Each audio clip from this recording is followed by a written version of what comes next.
হাতের কাছে ১ কাপ সুজি থাকলে এই রেসিপি বাড়িতে বানিয়ে দেখতে পারেন। প্রথমে একটা মিক্সিং বোলে ১ কাপ সুজি নিতে হবে, ১ কাপ জল ভালো করে মিশিয়ে এক সাইডে রেখে দিতে হবে। কড়াইয়ের মধ্যে অল্প একটু তেল দিতে হবে, তার মধ্যে গোটা জিরে আর দিতে হবে কুচনো পেঁয়াজ, কুচনো কারি পাতা। এখন এর মধ্যে দিয়ে দিলাম গ্রেট করে রাখা গাজর, গ্রেট করে রাখা আলু, অল্প একটু লবণ দিয়ে দিলাম। তারপর সমস্ত কিছু ভালো করে একসঙ্গে মিশিয়ে নিতে হবে। খুব ভালো করে মিশিয়ে নেওয়ার পরে এইভাবে কিছুক্ষণ নাড়াচাড়া করে ভেজে নিতে হবে। প্রায় ৩ মিনিটের মতো নাড়াচাড়া করে ভেজে নিয়েছিলাম। সুজির মিশ্রণটার মধ্যে দিয়ে দিলাম আর খুব ভালো করে মিশিয়ে নিতে হবে। এখন দিতে হবে স্বাদ অনুযায়ী লবণ আর দিতে হবে ১ প্যাকেট ইনো। আপনারা চাইলে ১ চামচ বেকিং পাউডারও দিতে পারেন ইনো না থাকলে। মিশ্রণটা রেডি হয়ে গেলে একটা এরকম স্টিলের পাত্রের মধ্যে নিয়ে নিতে হবে।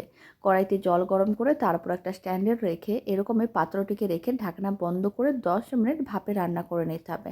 আর এদিকে কড়াইয়ের মধ্যে আমি অল্প একটু সর্ষের তেল দিয়ে দিলাম আর দিয়ে দিলাম গোটা সর্ষে, কারি পাতা, শুকনো লঙ্কা।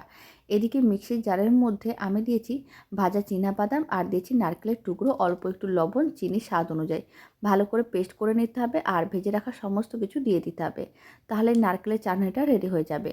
আর ওই দিকেও কিন্তু এরকমই ভাপে রান্না করে নেওয়ার পর ঠিক এরকমই দেখতে হয়ে গেছিলো। তারপরে চৌকো পিসে কেটে নিয়েছি। দারুণ স্বাদের রেসিপি একেবারেই রেডি।